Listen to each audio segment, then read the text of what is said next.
सभी को मेरा नमस्कार। अष्टावक्र महागीता।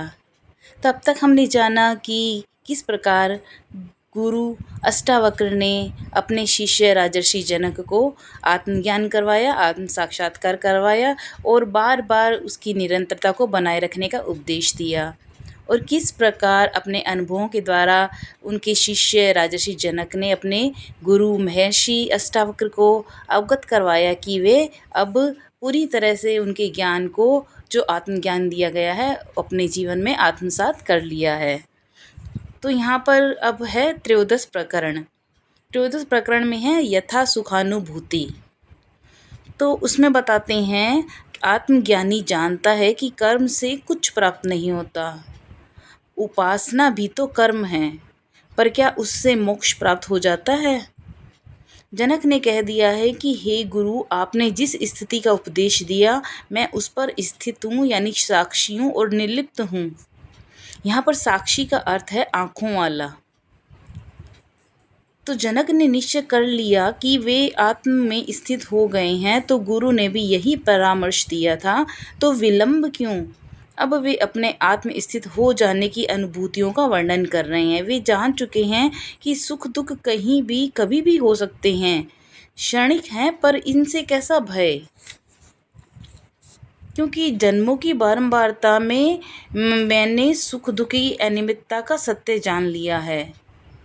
इसके आने जाने का कोई निश्चित समय नियम नहीं होता। क्षणिक सुख दुख के शुभ अशुभ का पूर्ण परित्याग करके मैं परम सुख में स्थित हूँ। तो ये अनुभव राजर्षि जनक ने अपने गुरु महर्षि अष्टावक्र को बताए। तो उन्होंने बताया कि कर्म स्वतः नहीं होते, इसके लिए प्राय कारण भी चाहिए। कि हम जो भी कर्म करते हैं वे उसके पीछे कोई ना कोई कारण होता है, और प्रेरक भी होता है कि किसी की प्रेरणा, ये किसी से प्रेरित होकर ही हम, या किसी कारण के वजह से ही हम कर्म करते हैं। और जब तक कारण नहीं होता तब तक कर्म भी नहीं होता, और जब तक प्रेरक नहीं होता तब तक कारण नहीं होता। तो सभी कर्मों का क्षय हो भी जाए तो प्रारब्ध से मुक्ति नहीं। जिसने इस देह का हेतु बनना स्वीकार किया, प्रारब्ध का शरीर से संबंध है, पर प्रारब्ध कभी भी कर्म फलों का भोक्ता नहीं होता। तत्वज्ञानी केवल दृष्टा है, वह प्रारब्धवश होने वाले कर्मों का साक्षी भर है। उसे इससे कुछ भी लेना देना नहीं कि क्या किया और क्या मिला और क्या नहीं मिला। वह निर्लिप्त साक्षी है और वह आंतरिक स्थित है। जिन्हें इस आंतरिक स्थिति का ज्ञान नहीं, वे अनभिज्ञ रहते हैं, और उनकी परख जो है केवल शरीर तक होती है। महाप्रभु चैतन्य को लोग गली गलियारों में एकदम विकसित के रूप में देखते थे और पागल कहते थे। उन्हें शरीर से कोई संबंध ही नहीं था, न श्रृंगार न छुपाओ, बस एकदम लब्धानंद की स्थिति में नाचते फिरते। किसी ने भोजन में षटरस भी दिया तो कुछ भी नहीं, और रूखी सूखी भी दे दी तो भी कुछ नहीं। तो ऐसे थे महाप्रभु चैतन्य। तो महाप्रभु को जानने के लिए महाप्रभु बनना पड़ता है। सांसारिक दृष्टि से तो आत्म नहीं दिखता, इससे तो शरीर दिखता है, उसकी बाह्य सज्जा दिखती है, सुंदरता दिखती है। जो नहीं है तो हेयता है। आत्म साक्षी होकर निर्लिप्त है, यह गूढ़ बात है, बहुत ही गहरी बात है कि आत्म साक्षी बिल्कुल निर्लिप्त है।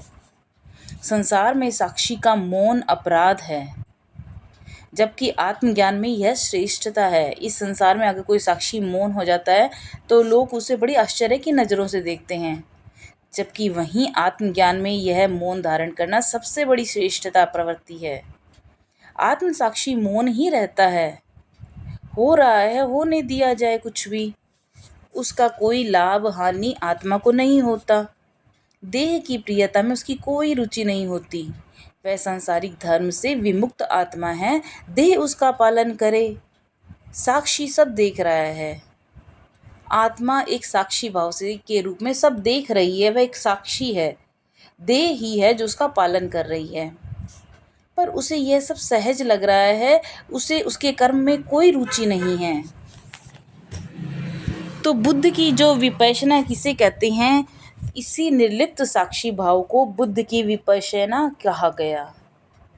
यानी एकदम निर्लिप्त जो साक्षी भाव था वह बुद्ध की विपश्यना थी। घटित होने में कुछ भी कौतूहल हो, वह निर्विकार है, वह न हंसता है न रोता है, वह किसी भी भाव में है ही नहीं। यही तो लब्धता है और यही निश्चय है। तो जनक ने निश्चय कर लिया है कि वे आत्म में स्थित हो गए हैं और गुरु ने भी यह परामर्श दिया था, तो इस तरह से उन्होंने उनके जो परामर्श को पूरी तरह से अपनी ज़िंदगी में उतार लिया।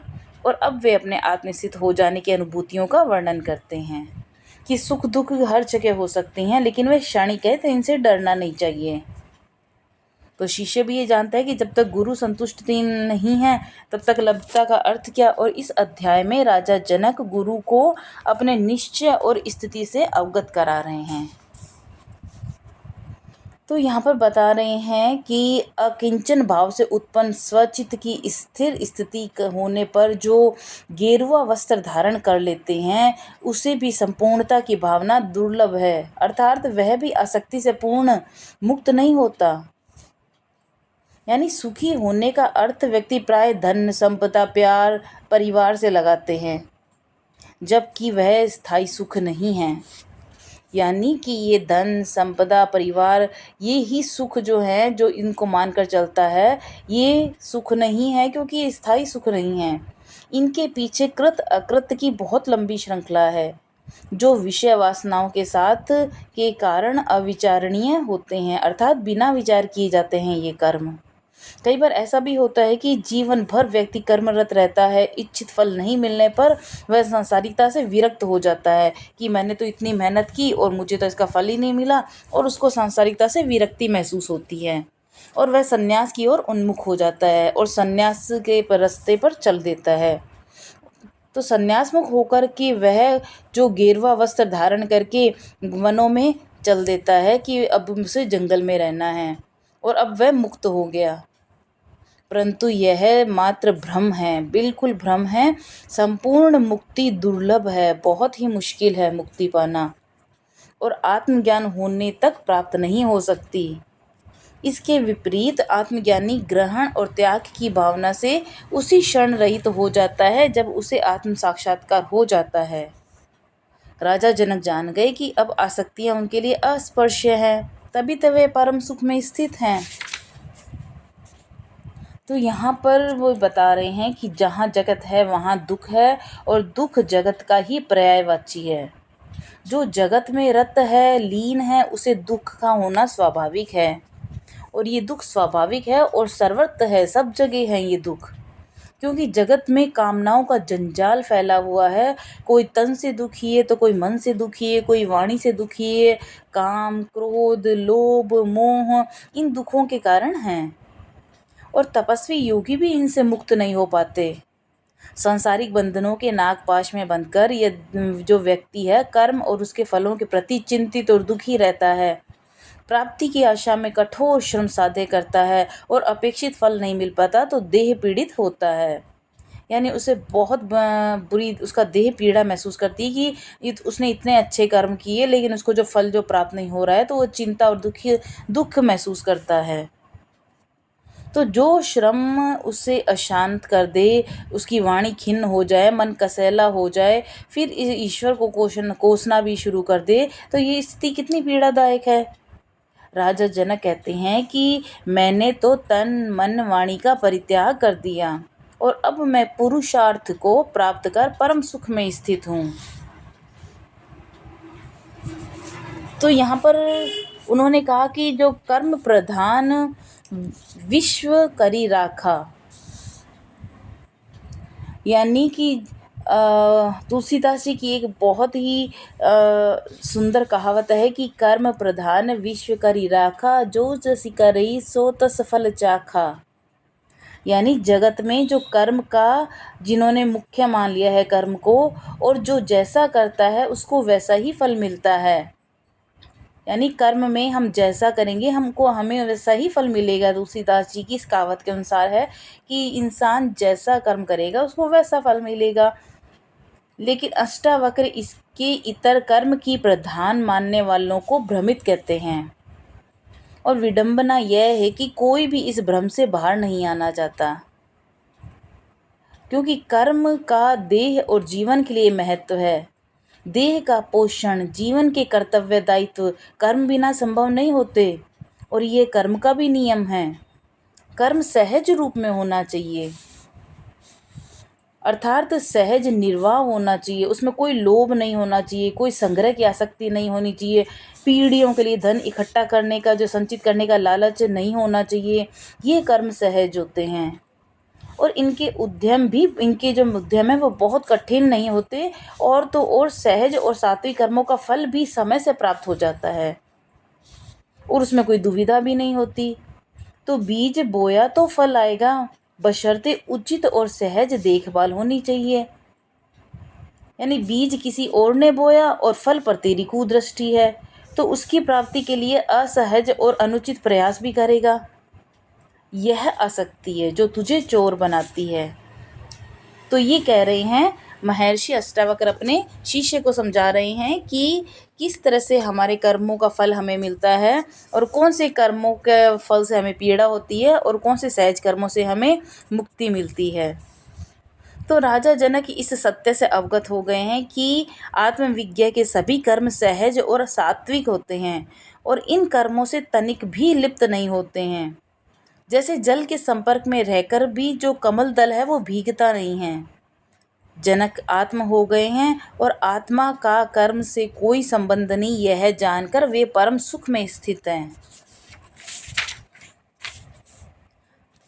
तो यहाँ पर एक और श्लोक में उन्होंने कहा है कि सभी व्यवहारिक कर्म और क्रियाएं जैसे गमन, स्थिरता, निद्रा, गति, स्वप्न, उठना बैठना आदि न तो मेरे लिए शुभ है न अशुभ है। इस सत्य को स्वीकार करके भी मैं परम सुख में स्थित हूँ।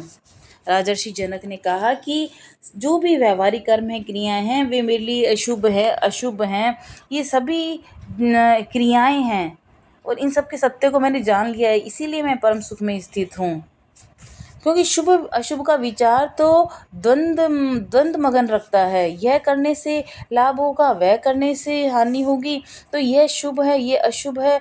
तो अशुभ वह है जो किसी शत्रु द्वारा किए जाने का भय और आशंका है, और व्यक्ति जीवन भर देह चित्त की आसक्ति में डूबा ऐसे ही विचार रूपी समुद्र में डूबता रहता है, उतरता रहता है, हाथ पैर मारता रहता है, लाभ हानि की चिंता में एकदम कंकाल बन जाता है, और सांसारिक विषय उसे भ्रमित किए रहते हैं। इन सभी व्यवहारिक कर्मों और क्रियाओं का नाम ही जगत है।